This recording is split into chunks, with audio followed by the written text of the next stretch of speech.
Well, hello, welcome back to the Life's Good. It's not too bad a day today. It's the second day of March 2019. The weather's sort of slipping back to the way it should be after a few really lovely warm spring days last week. It's slipping back towards the typical sort of weather for the time of year. It could still get an awful lot colder, so be careful what you're doing out in the garden in terms of what you're putting out and what you're sowing and what you're leaving outside. Now, those of you that are astute will probably notice I've got a small furry thing stuck under my chin. That's a new microphone. I've purchased this from Amazon. Didn't cost an awful lot, but it enables me to get further away from the camera, but you can still hear me. So it's an experiment today. See how we get on with it. But please comment if you have any ideas about the microphone, or you can't hear me, or you can hear me, or whatever. Now, I'd just like to say a big thank you actually to my colleague at work, Nick. Whilst I was away the other week, he managed to save back some pallets that were going to be thrown away. He thought I might better make use of them in my garden, so he hung on to them, and he's absolutely right. I can make use of these. Now the idea is I'm going to break these pallets down, and I'm going to use the materials to create the little pathways between my no-dig beds. Now when I do that, I'll let you see what I'm doing. I'll explain what I'm doing as I go along. The idea is to make a framework. I'm going to lay the path out with cardboard and put bark chippings on the top, and that'll create nice little pathways for me to walk on whilst I'm working on my no-dig areas on this plot. There was an extra pallet. It was a bit lighter than this one. I've already used that in my greenhouse, and I'll take you in there in a moment and show you what I did with that. And what I did was to cut it down and create two new shelves in my greenhouse. And if I just pan around slowly, you can see this is the one on the south side of the greenhouse. So this is facing south, facing the sun side.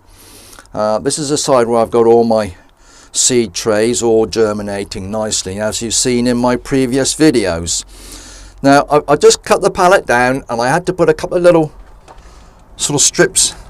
This strip here I've had to add on to the actual pallet part, just to get an overlap to sit on this aluminium runner that's part of the greenhouse construction.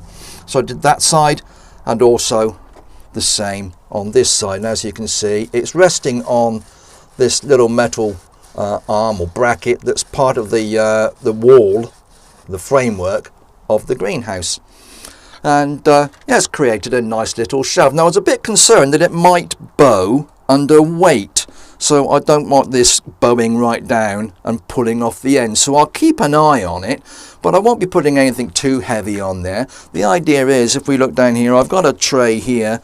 These were my, what are these now? These are my pumpkins. My home-saved pumpkin seeds have been planted in this tray, and I've popped that up on that shelf there, you see. So they're up against the light, getting plenty of light, all watered, moist, in a nice warm greenhouse environment. They sit on there quite nicely. I've got one more here. This is a little tray containing all my chili and pepper seeds that I've sown in these little plastic pots. And if you look at one of my previous videos, you'll see how I explained how I used some plastic containers that contain tomatoes, and I've used those as little mini propagators to sow my chilies and my red bell peppers. If I do any more propagating with sort of upcycled materials, I'll let you have a look, and I'll show you what I'm doing with them.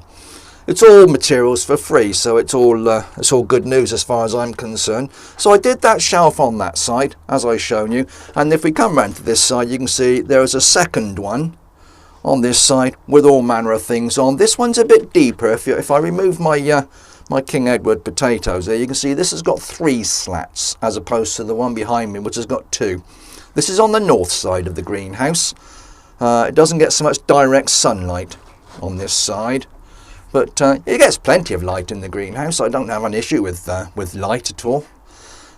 Slightly less light with the bubble wrap on the ceiling. This bubble wrap is a very good insulating material. It's helped me keep the temperature stable in this greenhouse. But get plenty of daylight through. I've had no problem with the daylight, and all these plants seem to be responding quite well, so I'm very pleased. So using pallets, recycling those instead of throwing them away, I've got a nice new shelf on this side and a nice new shelf on that side. I'm very pleased with that. So thanks to Nick for saving those pallets for me. Been very, very useful. Cheers, pal.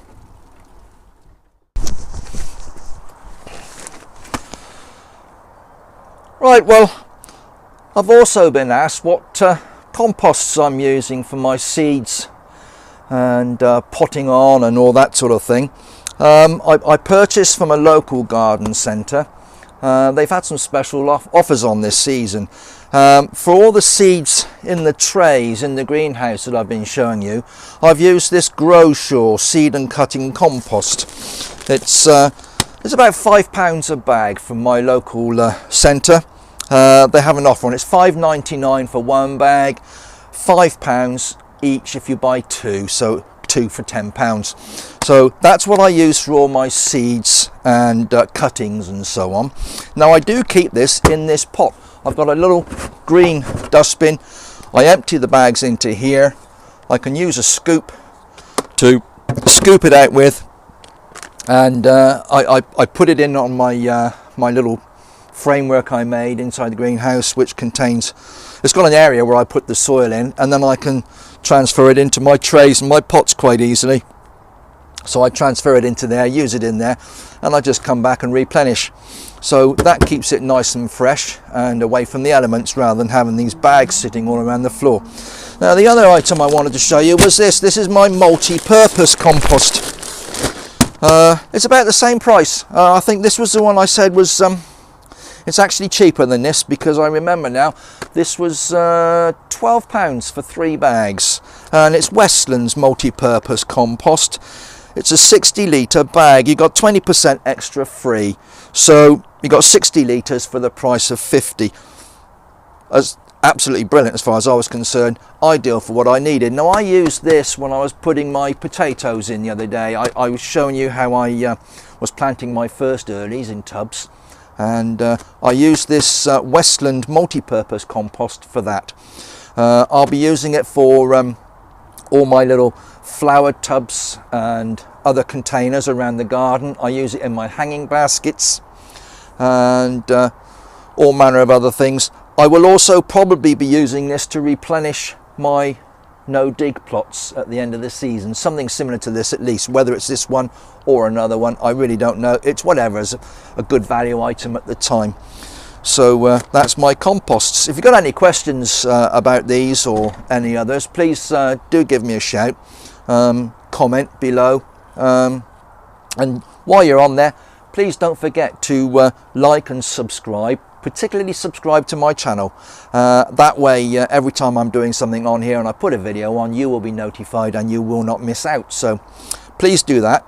And I'm going to crack on and do a few things this afternoon. I've got those pallets to break down and make my pathways. I'm running out of time today. I've got a few things on this evening, and it's clouding up now, so I might deter now and wait till tomorrow and pop out here tomorrow and break those pallets down and make those pathways.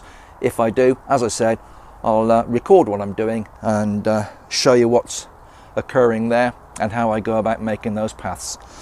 So take care of yourselves, okay? Be nice to see you again. Please pop in, have a look around, and we'll see you again soon on the Life's Good.